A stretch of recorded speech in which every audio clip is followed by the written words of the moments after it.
الحمد لله رب العالمين، صلى الله وسلم على نبينا محمد وعلى آله وأصحابه أجمعين. ما أجمل العيش مع كتاب الله سبحانه وتعالى، تلاوة وتعلما وتفسيرا وتدبرا. يعني هذه من أعظم النعم.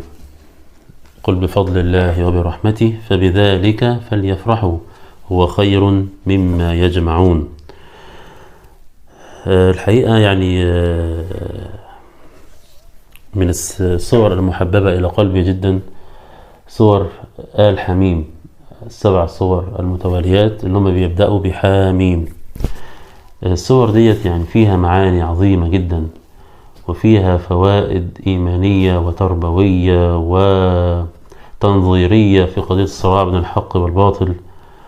والحقيقة أنا جمعت عدد لا بأس به من الفوائد وسجلتها ورجعت طبعا كتب التفاسير عشان يعني برضو استقي منها فوائد.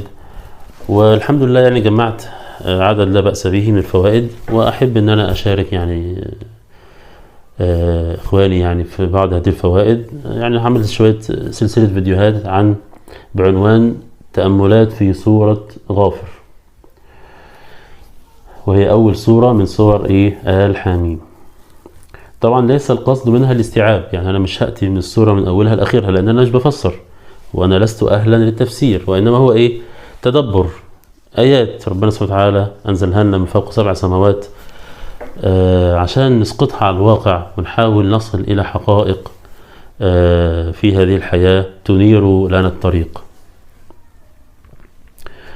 إن شاء الله في الفيديو دوت هقف مع الآية الكريمة. قول الله تعالى: كذبت قبلهم قوم نوح والأحزاب من بعدهم وهمت كل أمة برسولهم ليأخذوه وجادلوا بالباطل ليدحضوا به الحق فأخذتهم فكيف كان عقاب. قول الله تعالى: وهمت كل أمة برسولهم ليأخذوه. السؤال الذي ينبغي كل واحد فينا يسأله نفسه: لماذا همت كل أمة برسولهم ليأخذوه؟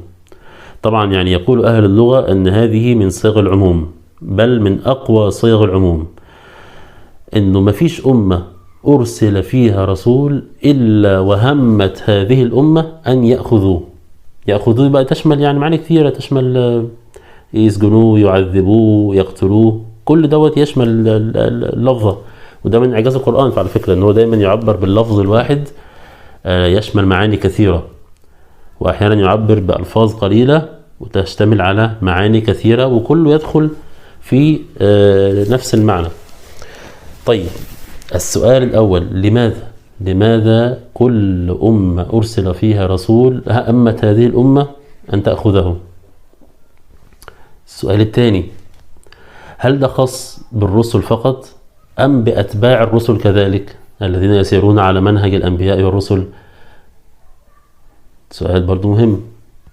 إذا قلنا نعم أن هذا خاص بأتباع الرسل، هذا يقودنا إلى سؤال ثالث: ما هو موقفنا من الدعاء أو من نصبوا أنفسهم دعاء وهم يعني مع ذلك مرحب بهم في كل القنوات ومرحب بهم في كل الأماكن ويحبهم يعني جميع الناس ومرافقيهم، يعني كل الناس بيحبوه، وكل القنوات بمختلف توجهاتها، القنوات التلفزيونية يعني ترحب بيه وتعالى تفضل معنا. طيب هل ده يعني ينفع؟ يعني ما الآية بتقول لك وهمت كل أمة برسولهم ليأخذوه، يعني المعنى إنه في الغالب الذي يدعو إلى الحق في الغالب يصاب بأذى، لأن الناس لا يعجبهم كلامه. ربنا أخبرنا: ولكن أكثر الناس لا يؤمنون، ولكن أكثر الناس لا يشكرون، ولكن أكثر الناس لا يعلمون. يعني هذه طبيعة الناس، أن الذي يؤمن أقل. طيب، نبدأ بالسؤال الأول: لماذا تكذب الأمم الرسل؟ الجواب: لأن دعوة الحق تتعارض مع شهوات النفس وهيمنة ذوي النفوذ على مقاليد الأمور. يعني نقولها بعبارة أدق شوية. انت لو هتأمل في القرآن هتلاقي ان اغلب مكذبي الرسل من علية القوم، زي مثلا سيدنا نوح. قوم تروح قالوا له ايه لما كذبوه؟ وما نراك اتبعك الا الذين هم اراذلنا بادي الرأي. يعني ما حدش تبعك من علية القوم بتوعنا، اصحاب النفوذ والاموال، ده الناس اللي تعبانين هم اللي تبعوك بس. واخبرنا ربنا سبحانه وتعالى في القرآن ان المترفين هم اكثر مكذبي الرسل، لما حكينا في سورة الواقعة عن أهل النار قال لنا إيه؟ إنهم كانوا قبل ذلك مترفين.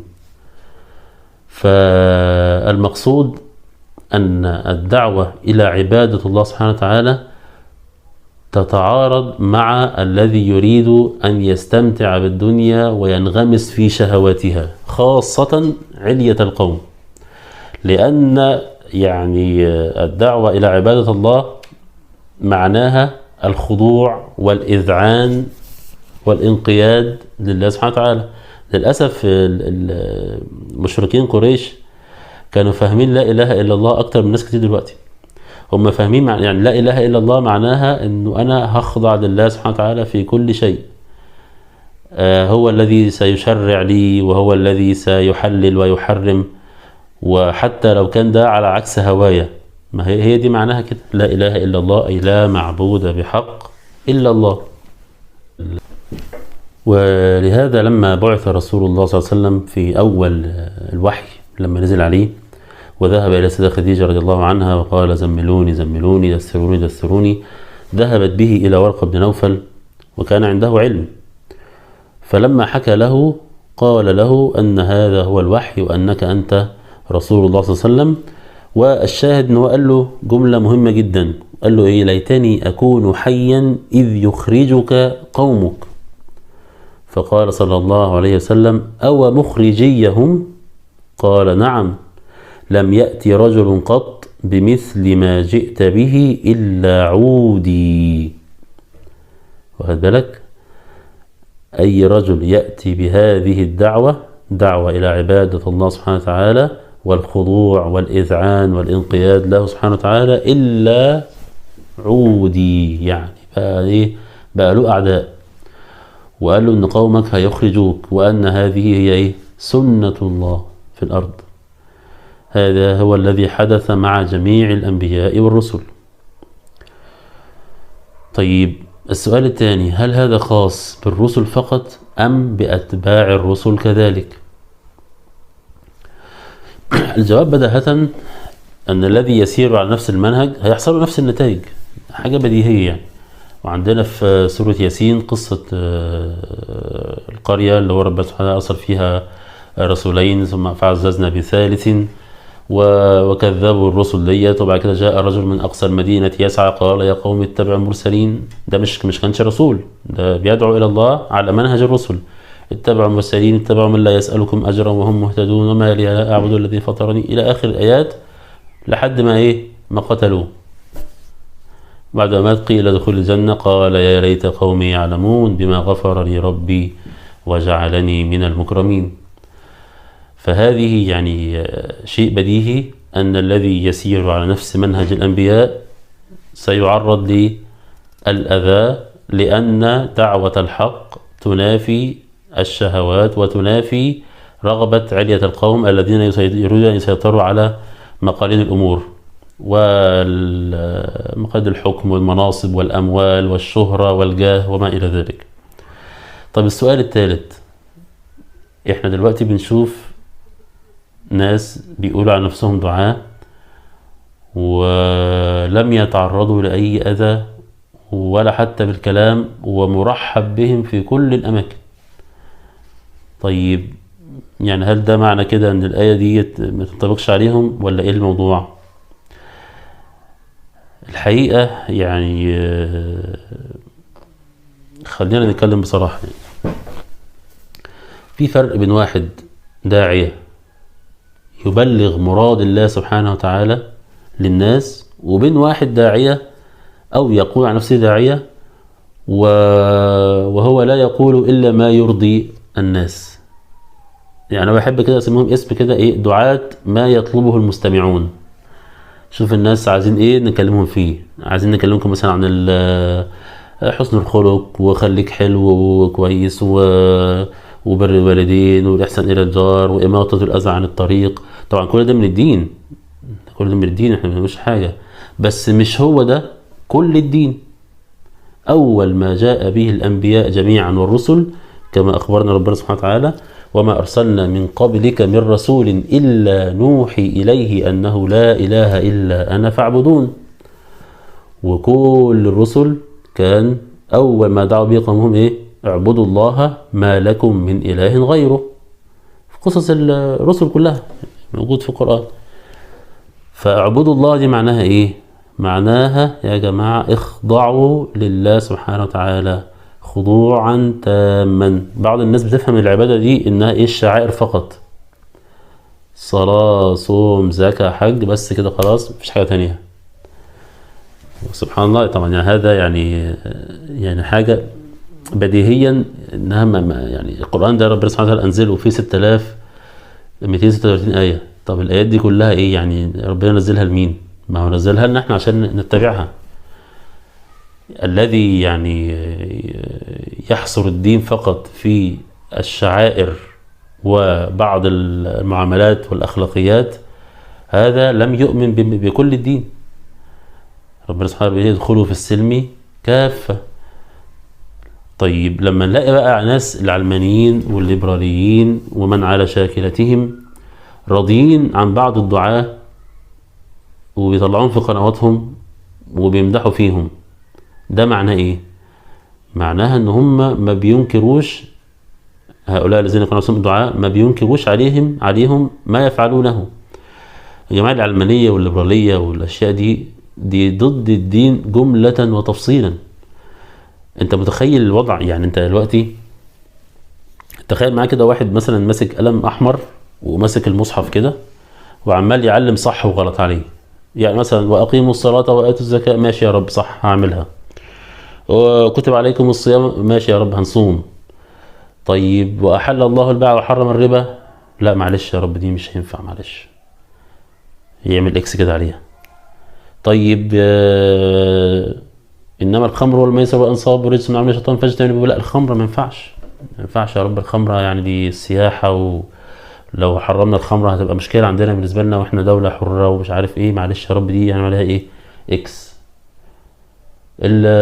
ولا تقربوا الزنا، لا معلش اذا كان بيرضى الطرفين فهنمشيها عادي مفيش مشكله، لكن لو اغتصاب لا. طب هو ربنا سبحانه وتعالى قال ان الاغتصاب حرام وان الزنا نفسه حرام برضه. فهي دي مشكلة العلمانية، ان هو يعني خلى نفسه حاكم اعلى على القرآن الكريم وعلى شرع ربنا، ينتقي منه ما يريد ويرفض منه ما يخالف هواه. هؤلاء ربنا سبحانه وتعالى بيقول عليهم ايه؟ افتؤمنون ببعض الكتاب وايه وتكفرون ببعض. ده اللفظ القرآني على فكرة، عشان ما تقوليش ان انا بكفر وان انا لا. ربنا قال كده سبحانه وتعالى: أفتؤمنون ببعض الكتاب وتكفرون ببعض فما جزاء من يفعل ذلك منكم إلا خزي في الحياة الدنيا ويوم القيامة يردون إلى أشد العذاب. فالأمر الحقيقة خطير جدا. وحتة عدم قبول شرع الله وعدم الانقياد له سبحانه وتعالى هذه من أخطر ما يكون. وخد بالك فرق كبير بين المعصية وبين الخطأ المنهجي في العقيدة. المعصية ما كلنا بنعصي، يعني كلنا بنقع في الخطأ، ويعني طبعا بني آدم كل بني آدم خطاء وخير الخطائين التوابون. إنما المشكلة في الخطأ المنهجي العقائدي اللي هو عنده مبدأ إن الله عز وجل ليس له حق التشريع. يا أخي كيف ذلك؟ يعني ألا له الخلق والأمر؟ ما هو اللي خلق سبحانه وتعالى، هو اللي خلق، هو اللي يحكم ويؤمر، ونحن نقول ايه؟ سمعنا وأطعنا. هتقع في خطأ في التطبيق عادي، كلنا بنعمل بيحصل معنا كده. انما ترفض مبدأ ان ربنا تعالى يحلل ويحرم، دي مصيبة كبيرة جدا.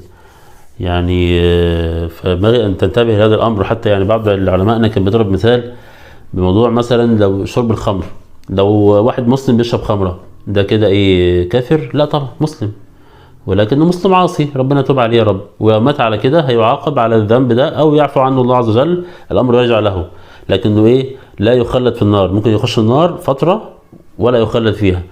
لكن ممكن يجي واحد ما بيشربش خمرة ولا عمره شرب نقطة خمرة واحدة في حياته، ويقول لك يا عم ايه الخمرة ايه اللي فيها؟ ما واحد قاعد مع نفسه كده في الويك اند في بيته ما بيأذيش حد، هو حر، هو حر.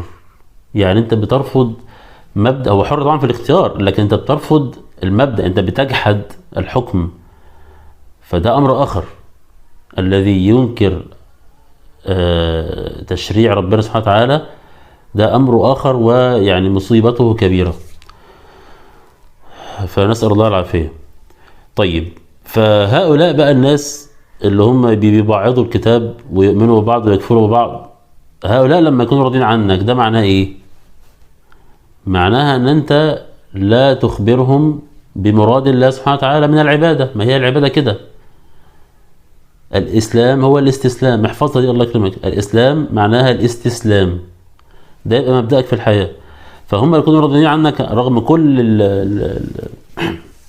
المبادئ التي تنافي الدين، وراضين عنك وبيطلعوك في القنوات، يبقى انت تشك في نفسك بقى يا اللي بتقول الداعية. تمام كده؟ طيب، في نوع تاني من الدعاء، يعني هم حسن النية، عندهم نية حسنة ولكنهم يسلكون طرق غير طرق الأنبياء. يعني مثلا بيبدأ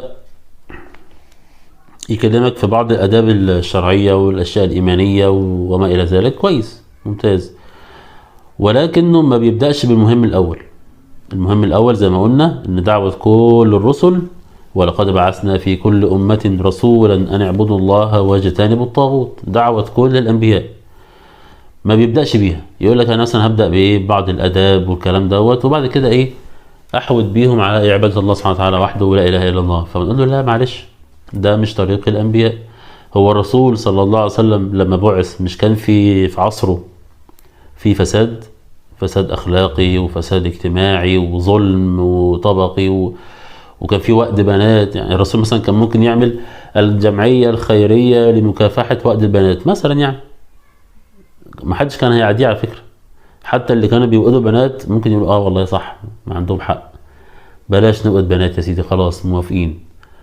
طيب كان ممكن يعمل كده وبعد كده ياخدهم بقى ايه؟ طب ما تيجي نعبد ربنا. لا، مش ده طريق الأنبياء. طريق الأنبياء الأول الخضوع والانقياد والاستسلام لله سبحانه وتعالى، لا إله إلا الله. بعد لا إله إلا الله بقى تعالى بقى نشوف ايه الحاجات الغلط نعملها ايه. اللي يقول لك بعض الدعاء برضه يعني مش عارف والله، هو حسن النية في بقى أظن، ولكنه مبدأه غريب. يعني لك عايزين نعمل نهضة، تيجي تسمع كلامه كله يا جماعة عايزين نعمل نهضة ونتقدم يا أخي ماشي، ما النهضة مطلوبة، وإنك تكون متقدم وغني مطلوب، كل ده مطلوب، بس مش ده البداية. مطلوب في ظل عبادة الله سبحانه وتعالى، وما خلقت الجن والإنس إلا ليعبدون. لما تحقق العبودية لله سبحانه وتعالى، بعد كده بقى نبدأ نفكر بقى نشوف هنعمل ايه، هنتقدم ازاي، أقوياء عسكريا واقتصاديا ازاي، مفيش مشكلة. ويعني بهذا أعتقد يعني نكون جاوبنا على الأسئلة الثلاثة، وأسأل الله يعني أن يجعلنا من أهل الحق. إن شاء الله نكمل في فيديوهات أخرى عن نفس الموضوع، تأملات في سورة غافر. السلام عليكم ورحمة الله وبركاته.